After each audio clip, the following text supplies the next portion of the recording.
ታሪኩ የሚጀምረው ሁዋን በተባለ ምስኪን የቤት ኪራይ እንኳን መክፈል በማይችል ደካማ ሰዓሊ ነው።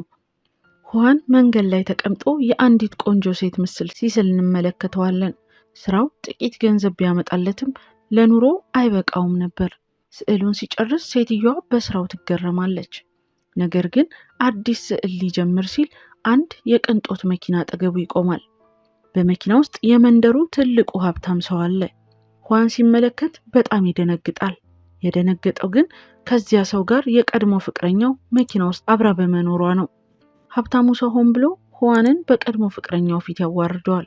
ገንዘብም እየወረወረለት ይህ የሙሉ ቀን ገቢን ይሸፍናል በማለት ይሳለቅበታል። ሁዋን ተሸማቆ እቃዎቹን ሰብስቦ ወደ አሮጌ መኪናው አመራ። ሁዋን ወደ ሰዓሊያን መንደሩ ተመለሰ። ይህ ቦታ በጋላሪዎችና በሰዓሊያን ቤቶች የተሞላ ነው። ወደ ቤቱ ሲገባ የቤት አከራዩ ያለፈውን ወር ኪራይ ይጠይቀዋል። ሁዋንም የተወረወረለትን ገንዘብ ለአከራዩ ይሰጠዋል። አከራዩ ግን ይህ ያለፈው ወር ነው፣ የዚህን ወር ገና አልከፈልክም ይለዋል። ሁዋንም ቆይቼ እከፍላለሁ በማለት መለሰ። አከራዩም በንዴት የውሃ ጠርሙሱን ወረወረበት። ሁዋን ግን ጠርሙሱን አንስቶ ለሽያጭ ከሚያከማቸው ጠርሙሶች ጋር ጨመረው። አከራዩ ይህ የድሃ ሎጂክ ነው በማለት ሁዋን ፕላስቲክና ጣሳዎችን በመሰብሰቡ አፌዘበት። ሁዋን ስራው እንዲታይለት ወደሚመኘው ጋለሪ ሄደ። እንደ ሁልጊዜ ሁሉ የጋለሪውን ባለቤት ስፖንሰር እንዲሆነው ለመነው። ጥቂት ገንዘብ ሰጠው። ነገር ግን ባለቤቱ እየሳቀ ይህ ገንዘብ የግድግዳውን 1 ስኩዌር ሜትር እንኳን አይሸፍንም አለው። ባለቤቱ ወደ ላይኛው ፎቅ ሲሄድ እባክህ ስዕሌ እንዲታይ አድርግልኝ ብሎ ለመነው። ባለቤቱ ግን ጥበብህ ቆሻሻ ነው አለው። ሁዋን አሁን ተሻሽያለሁ፣ እንዲያውም አይነ ስውሯ ፍቅረኛዬ ቲያን አድንቃኛለች ብሎ ተከራከረ። ቲያን አይነ ስውር የሆነችው ከዓመታት በፊት በአይነ ህመም ምክንያት ነው። የጋለሪው ባለቤት ግን በአይነ ስውር ፍቅረኛ አስተያየት ትመካለህ? አብደሃል ማለት ነው በማለት ተናገረው። ሌላ የድንች ስዕል እያሳየው ይህንን ስመለከት ራሱ ይርበኛል፣ እውነተኛ ስዕል ማለት እንዲህ ነው አለው። ሁዋን ተስፋ ቆረጠ። ቲያን ደግሞ አይነ ስውር በመሆኗ የምታገኛቸው ስራዎች ሰዎችን ማሳጅ በማድረግ ብቻ ነበር። ይህ ስራ ግን ለትንኮሳም ያጋልጣል። ሰዎች ባለማየቷ ምክንያት ይጠቀሙባት ነበር። አንድ ቀን ሁዋን ቲያንን ሲተናኮሷት ደርሶ ይመታቸዋል። እነሱ ያደረጉባትን አይነት ጥቃት ይፈጽምባቸዋል። ሁዋን ይጸጸታሉ ብሎ ጠብቆ ነበር። እነሱ ግን ተሰብስበው መልሰው ይደበድቡታል። ከድብደባው በኋላ ሁዋን ቲያን ጋር ሄደ። እሷም ቁስሉን አከመችለት። ሁዋን ግን ሁሉንም ያለ ርህራሄ ደበደብኳቸው ብሎ ዋሻት። ከዛም ሁዋን አዲስ ጫማ በስጦታ ሰጣት። አብረው መጨፈር ጀመሩ። ሁዋን ሊስማት ሲቃረብ ቲያን በክፍሉ ውስጥ ሌላ ሰው እንዳለ ተሰማት። ማን ነው ያለው ስትል ጠየቀች። ሁዋን ከቤት የተባረረ ጓደኛዬ ነው ብሎ ዋሸ። ቲያን ግን ስላልተመቻት ወጥታ ትታቸው ትሄዳለች። ሁዋንና ጓደኛው ጣራ ላይ ወጥተው ሰክረው ወደቁ። ድንገት ከበላያቸው አንድ የጠፈር መንኮራኩር ተከሰተ። ሁዋንም ደንግጦ ተነሳ። ጓደኛውን ሊቀሰቅሰው ቢሞክርም ጓደኛው ግን በስካር ተዝለፍልፎ ነበር። መንኮራኩሯ ከመንደሩ በላይ ቆመች። ከመንኮራኩሯ ውስጥ ካርቶን የሚመስሉ 3 ፍጥረታት ወርደው ስዕል መሳል ጀመሩ። ሁዋን ፎቶ ሊያነሳቸው ሲል ካሜራው ፍላሽ ስላበራ ፍጥረታቱ አዩት። በሰከንዶች ውስጥ መንኮራኩሯ ጠፋች። ነገር ግን አንድ ብዕር መሬት ላይ ጥለው ሄዱ። ሁዋንም ብዕሩን ይዞ ተኛ። በማግስቱ ለጓደኛው ነገረው። ጓደኛው ግን በህልም ነው እያለ አላመነውም ነበር። ሁዋንም ተስፋ ቆርጦ ስዕል ለመሳል ወደ ውጭ ወጣ። ስዕል እየሳለ ሳለ ቀለሙ አለቀበት። ያንን የጠፈር ፍጥረታቱ የጣሉትን ብዕር ተጠቅሞ ስዕሉን ሲጨርስ ስዕሉ ወደ እውነት ተቀየረ። ሁዋን ደነገጠ። ለማረጋገጥ አፕል ሲስል እውነተኛ አፕል ሆነ። አፕሉን ሲቀምሰው እውነተኛ ጣዕም ነበረው። ወዲያውኑ ወደ ጓደኛው በደስታ ሮጠ። ጓደኛው ግን አሁንም አላመነው። ሁዋን አፕሉን ሲያሳየው በፍጹም አላመነም። ሁዋንም ለማሳየት ወርቅ ሳለ። መጀመሪያ ላይ አልተቀየረም ነበር። ጓደኛው ወረቀቱን ይዞ በመስኮት ወረወረው። ወረቀቱ በአንድ ሽማግሌ ራስ ላይ አረፈ።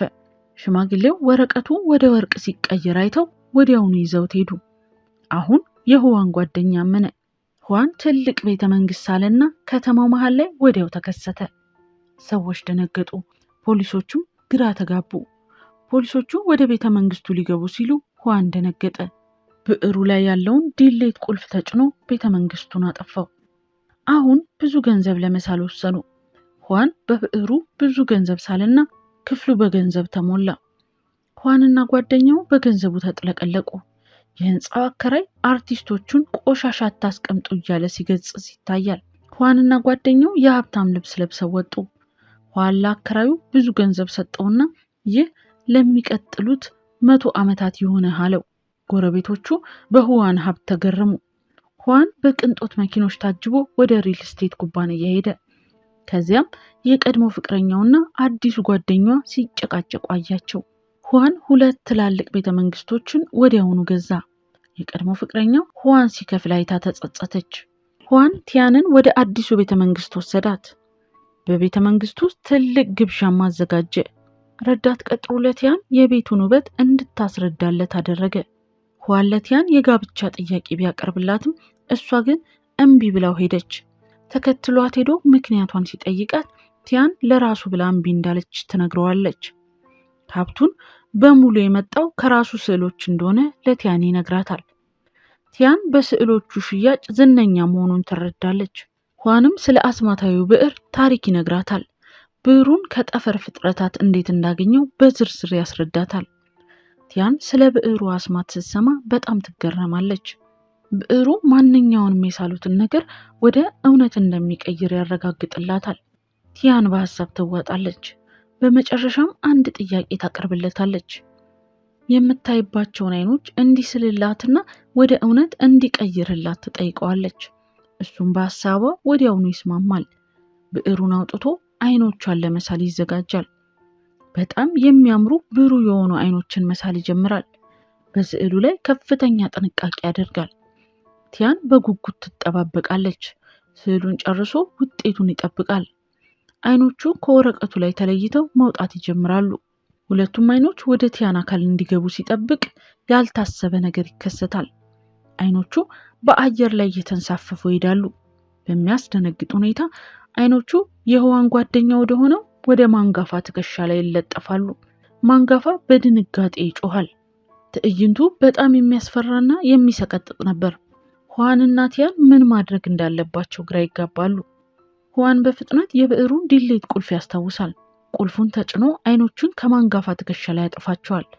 ማንጋፋ በረጅሙ ይተነፍሳል። ለምን እንዲሆነ ብለው ይወያያሉ። አይኖቹ የሚገቡበት ቦታ ስላልታወቃቸው ነው የሚል መደምደሚያ ላይ ይደርሳሉ። ሙሉ ፊት ብንስልስ የሚል ሐሳብ ያመጣሉ።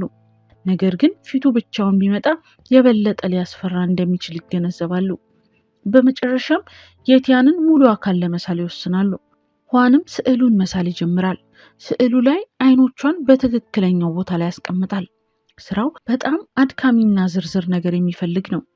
እያንዳንዱን የሰውነቷን ክፍል በጥንቃቄ ይስላል። ሰዓቱ እየሄደ ነው። ቲያን ሳትንቀሳቀስ ትጠብቃለች። ይህንን ስዕል ለመጨረስ 5 ሰዓት ይፈጅባቸዋል። ሁዋን ስዕሉን ጨርሶ ብዕሩን ያስቀምጣል። ሁለቱም በጉጉት ውጤቱን ይጠብቃሉ። ቲያን አሁን ማየት እችላለሁ ስትል ትጠይቃለች። ነገር ግን ምንም አይነት ለውጥ አይታይም። ቲያን አሁን ጨለማ ውስጥ ናት። አሁንም ልታየው እንዳልቻለች በሐዘን ትነግረዋለች። ሁዋን እየቀለደባት እንደሆነ ይሰማታል። በንዴትና በብስጭት ከቤት ወጥታ ትሄዳለች። ሁዋን ሊያስቆማት ይሞክራል። ቲያን ወደ በሩ አመራች። በሩን ከፍታ ወደ ውጪ ስትወጣ በዚያው ቅጽበት ቲያን በቆመችበት ቦታ ድርግም ብላ ትጠፋለች። ሁዋን ደንግጦ ይጮሃል። ክፍል ውስጥ ወደ ነበረው ስዕል ሲዞር በሚያስደንቅ ሁኔታ ቲያን በስዕሉ ውስጥ ትታየዋለች። አይኖቿ በሰፊው ተከፍተዋል። ቲያን አሁን ማየት ትችላለች። በደስታና በመገረም ዙሪያን ትመለከታለች። አስማቱ ሰርቷል። ቲያን ብርሃን አገኘች። ቲያን በስዕሉ ውስጥ ሆና በድንጋጤ በደስታ ትመለከታለች።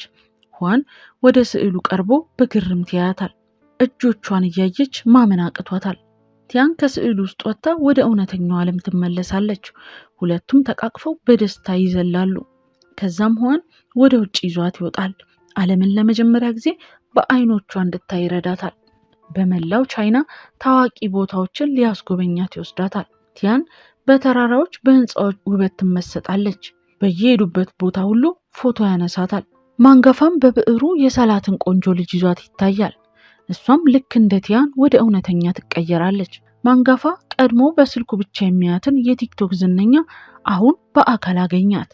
ህይወታቸው በሚገርም ሁኔታ ተቀይሮ በቅንጦት መኖር ጀመሩ። ሁዋን አሁን ትልቅና የተከበረ ሰዓሊ ሆኗል። ስዕሎቹን የሚያሳይበት ትልቅ አውደ ርዕይ ተዘጋጀለት። ብዙ ሰዎችና ባለሀብቶች ወደ አዳራሹ ይጎርፋሉ። ሁሉም የሁዋን ጥበብ ለማየት ጓግተዋል። ከዚህ ቀደም ማንም ትኩረት የማይሰጣቸው ስዕሎቹ አሁን መድረክ ላይ ወጡ። ጨረታው በከፍተኛ ዋጋ ይጀምራል። ሰዎች ዋጋውን እርስ በእርስ እየተሻሙ ይጫረታሉ። 1 ሚሊዮን፣ 2 ሚሊዮን እያሉ ይጮሃሉ። ሁዋን በኩራትና በደስታ ስራዎቹ ሲሸጡ ይመለከታል። ነገር ግን ከዚህ ሁሉ በስተጀርባ አንድ ሚስጥር አለ። አስማታዊው ብዕር ነገሮቹን የሚፈጥረው ካለበት ቦታ አይደለም። ቲያን አይኖቿን ስታገኝ ሌላ ሰው አይኖቹን እያጣ ነበር። በሌላ ቦታ አንዲት ዝነኛ ተዋናይት በፊልም ቀረጻ ላይ ናት። በድንገት ተዋናይቷ በጩኸት መሬት ላይ ትወድቃለች። አይኖቿ በድንገት ጨለማ ሆኑባት። ቲያን አይኖቿን ስታገኝ ሌላ ሰው አይኖቹን እያጣ ነበር። የዜና በቲቪና በኢንተርኔት ይሰራጫል። ሰዎች በዝነኛዋ ተዋናይት ላይ በደረሰው ነገር ግራ ተጋብተዋል። ሁዋንና ማንጋፋ የሳሉት ገንዘብም እንዲሁ ነበር። በአንድ ትልቅ ባንክ ውስጥ የደህንነት ካሜራዎች አንድ ነገር ቀረጹ። በካዝና ውስጥ የነበረው ገንዘብ በድንገት ሲበተን ይታያል። ማንም ሰው ሳይነካው ገንዘቡ ይጠፋል። የባንኩ ሰራተኞች በድንጋጤ ተዋጡ። ፖሊሶች መጥተው ምርመራ ቢጀምሩም ምንም ፍንጭ አላገኙም። ሊቾንግ በቅናት እየተቃጠለ ነው። ሁዋን እንዴት በአንድ ጀንበር እንዲህ ሀብታም ሊሆን እንደቻለ ማመን አልቻለም። በቲቪ ላይ ስለ ባንኩ ስርቆት ወሬ ይሰማል። የጠፋው ገንዘብ መጠንና ሁዋን ያገኘው ገንዘብ መጠን ይመሳሰልበታል። ይህ ሌባ ሰው ነው በማለት ይወስናል። ወዲያውኑ ስልኩን አንስቶ ለፖሊስ ይደውልና ስለ ባንኩ ስርቆት መረጃ አለኝ ይላል። ፖሊሶችም የሊቾንግን ጥቆማ ተቀብለው ምርመራ ይጀምራሉ። ሁዋን ቤት የገዛበትን ገንዘብ ቁጥር ይመረምራሉ። በሚገርም ሁኔታ ቁጥሮቹ ከባንኩ ከጠፋው ገንዘብ ጋር አንድ ይሆናሉ። ፖሊሶች ሌባውን አገኘ ነው ብለው ይደሰታሉ። ሁዋን በታላቅ ስነ ስርዓት ላይ ስዕሉን እየሸጠ ነው። በድንገት የፖሊስ ሳይረን ድምጽ ይሰማል። ብዙ ፖሊሶችም ወደ አዳራሹ ሰርገው ይገባሉ። ከዛም ሁዋንና ማንጋፋን ይይዟቸዋል። በባንክ ስርቆት እንደሚፈለጉ ይነግሯቸዋል። ሁዋንም እኔ ሌባ አይደለሁም በማለት ይከራከራል። ፖሊሶች እጃቸውን በካቴና አስረው ይወስዷቸዋል። በምርመራ ክፍል ውስጥ ሁዋን እውነቱን ሊናገር ይሞክራል። ገንዘቡን የሳልኩት እኔ ነኝ ይላል። ፖሊሶቹ እየሳቁ ያፌዙበታል። ማንጋፋ አስማት ነው ብሎ ጣልቃ ይገባል። ፖሊሶቹ አሁንም አላመኗቸው። ከዛም ካላመናችሁን የፈለጋችሁትን እንሳልላችሁ ብለው ይጠይቋቸዋል። ፖሊሶቹም ተማክረው አንድ ፌራሪ መኪና ስለው እዚህ ጋር እንዲያመጡ ያዟቸዋል። ሁዋን ብዕሩን እንዲሰጡት ይጠይቃል። ስንሰራ ማንም እንዳያየን አይናችሁን ጨፍኑ ይላል። ሁዋን በወረቀቱ ላይ ቀይ ፌራሪ መሳል ይጀምራል። በከፍተኛ ፍጥነት ስዕሉን ይጨርሳል። ብዕሩን በመጫን ወደ እውነት ይቀይረዋል። በፖሊስ ጣቢያው መሃል በድንገት ታላቅ ድምጽ ይሰማል። አንድ የሚያብለጨልጭ ቀይ ፌራሪ በድንገት ተከሰተ። ፖሊሶቹ በድንጋጤ ወደ ኋላ ይሸሻሉ። ይህ እንዴት ሊሆን ይችላል በማለት በድንገት ጮኸ። መኪናውን ነክተው እውነተኛ መሆኑን ያረጋግጣሉ። የስርቆት ማስረጃ ስለሌለ ፖሊሶቹ ይለቋቸዋል። ሁዋንና ማንጋፋ በድል ወደ ቤታቸው ይመለሳሉ። በዚያኑ ምሽት ኃይለኛ ዝናብ እየዘነበ ነው። በድንገት በራቸው ይንኳኳል። ሁዋን በሩን ሲከፍተው የቀድሞ ፍቅረኛውን ያገኛታል። እሷ በዝናብ ረጥባለች። ፊቷ ላይ የድብደባ ምልክት ያያል። በድንጋጤ ወደ ውስጥ ያስገባታል። ምን ሆነሽ ነው ብሎ ሲጠይቃት ባሏ ሊቾንግ በቅናት ተነሳስቶ እንደደበደባት ትነግረዋለች። ያኔ እሱም በመተዋ እንደተጸጸተች በመንገር ይቅርታ ትጠይቀዋለች። ሁዋንም እንዳልተሳሳተችና ድሃ ስለነበረና ለስዕሎቹ ብቻ ስለሚጨነቅ ትታው ብትሄድም ምንም ማለት እንዳልሆነ ይነግራታል። ከዛም ሁዋን ሚስጥሩን ሊያሳያት ይወስናል። ፍቅረኛው በሁዋን ደግነት ትገረማለች። ሁዋን ካዝናውን ከፍቶ ያንን የሚያብለጨልጭ አስማታዊ ብዕር ያወጣል። ብዕሩን በእጁ ይዞ ለቀድሞ ፍቅረኛው ያሳያታል። ሁሉንም ነገር ያደረገው በዚህ ብዕር አማካኝነት መሆኑን ይነግራታል። ነገር ግን በልብሷ ላይ የተደበቀ ካሜራ እንዳለ አታውቅም። ባሏ ሊቾንግ በስክሪኑ ላይ ብዕሩን ሲያይ በክፋት ይስቃል። ፖሊሱ በቢሮ ውስጥ ሆኖ ስለ ጠፋው ፌራሪ ሪፖርት ያነባል። መኪናው የጠፋበት ሰዓት ከሁዋን ድርጊት ጋር መገጣጠሙን ያረጋግጣል። ፖሊሱም ወዲያውኑ ከመቀመጫው ተነስቶ ወደ ሁዋን ቤት ይሄዳል። ሁዋን በሩን ሲከፍት ፖሊሱን አገኘው። ፖሊሱም ያንን መሳሪያ አሁኑኑ እንዲያስረክብ ያዘዋል። ሁዋን በሰላም ለመጨረስ ብዕሩን ለመስጠት ይስማማል። ወደ ካዝናው ሲመለስ ግን ብዕሩ በቦታው የለም። ሊቾንግ ቀድሞ ሰርቆት እንደሄደ ይረዳሉ። ሊቾንግም ብዕሩን ይዞ ወደ ትልቅ አዳራሽ ይገባል። ረዳቶቹን ሰብስቦ የፈለገውን መሳል ይጀምራል። መጀመሪያ ትልቅና ዘመናዊ ጋለሪ ይስላል። ጋለሪው ወዲያውኑ ወደ እውነት ተቀይሮ ይከሰታል። በመቀጠል የቻይናን ጥንታዊ ቤተ መንግስት መሳል ይጀምራል። ቤተ መንግስቱ ሲመጣ ሚስቱን በዚያ ቤት ውስጥ ይስላታል። እኔ አሁን ንጉስ ነኝ እያለ ይፎክራል። በመጽሐፉ ላይ ያያትን ቆንጆ ሴት መሳል ሲጀምር ሴትዮዋ በድንገት ከነበረችበት ጠፍታ በፊቱ ትከሰታለች። ፖሊሶቹ የቤተ መንግስቱን ደጃፍ ይረግጣሉ። ፖሊሱ ብዕሩን መልስ ይለዋል። ሊቾንግን በንቀት ይስቃል። እኔ ስዕል ነው የሳልኩት በማለት ይከራከረዋል። ፖሊሱ ነገሮች ከሌላ ቦታ እየተሰረቁ እንደሆነ ያስረዳዋል። ሊቾንግ ግን ለመሸሽ ይወስናል። ወደ ሌላ ፕላኔት ለመሄድ የጠፈር መንኮራኩር መሳል ይጀምራል። መንኮራኩሯም በታላቅ ድምፅ ፊት ለፊቱ ትከሰታለች። የጠፈር ፍጥረታቱ በንዴት ከመንኮራኩሯ ይወርዳሉ። መሳሪያቸውንም የሰረቀው ሰው ማን እንደሆነ ይጠይቃሉ። ሊቾንግ ደንግጦ ታንክ መሳል ይጀምራል። ታንኩ ወደ እውነት ይቀየራል። የጠፈር ፍጥረታቱ ግን የታንኩን መድፍ አውጥተው ወደ ሊቾንግ ያዞሩታል። ሊቾንግን በፍርሃት ይንቀጠቀጣል። የጠፈር ፍጥረታቱ ሊቾንግን በጥፊ ይመቱታል። ብዕሩን ከእጁ ላይ ቀምተው ይወስዳሉ።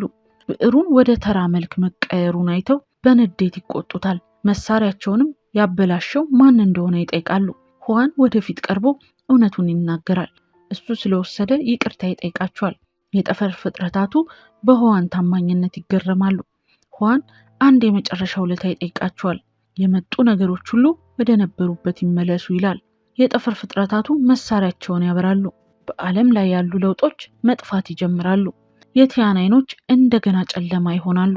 ቲያን በሐዘን ትጮሃለች። ሁዋን ቢያዝንም ይህ ትክክለኛ ነገር መሆኑን ያውቃል። የባንኩ ገንዘብ ወደ ካዝናው ተመልሶ ይሞላል። ፌራሪው መኪናም ወደ ነበረበት ይመለሳል። ያቺ አይኗ ማየት እምቢ ብሏት የነበረችው ተዋናይት ማየት ትጀምራለች። ሁሉም የተሰረቁ ነገሮች ወደ ነበሩበት ተመለሱ። የጠፈር ፍጥረታቱ ወደ ሰማይ ይበራሉ። ፖሊሶች ሊቾንግን በጠለፋ ወንጀል ያስሩታል። ህይወት ወደ ቀድሞ ሁኔታዋ ትመለሳለች። ሁዋን አሁንም ያው ደካማ ሰዓሊ ነው። ስዕሎቹን ማንም ሊገዛው አልመጣም። ቲያን ግን ሁዋንን በፍጹም አልተወችም። የውበት ሳሎኗን መልሳ ከፍታ ትሰራለች። ሁዋንና ቲያን ለመጋባት ይወስናሉ። ሰርጋቸው በጣም ቀላልና የሚያምር ነበር። ከጥቂት ጊዜያት በኋላ የሚያምር ልጅ ይወልዳሉ። ሁዋን አሁን ሰላምና ፍቅር አግኝቷል። የፊልሙ ታሪክ እዚህ ላይ በደስታ ይጠናቀቃል። ይህ ፊልም የቻይና ፊልም ሲሆን አስማተኛው ብዕር ወይም ማጂክ ፔን ይባላል። አብራችሁን ስለነበራችሁና ሙሉ ታሪኩን ስለሰማችሁ እናመሰግናለን። ላይክ፣ ሼር፣ ሰብስክራይብ በማድረግ ቤተሰብ ይሁኑን።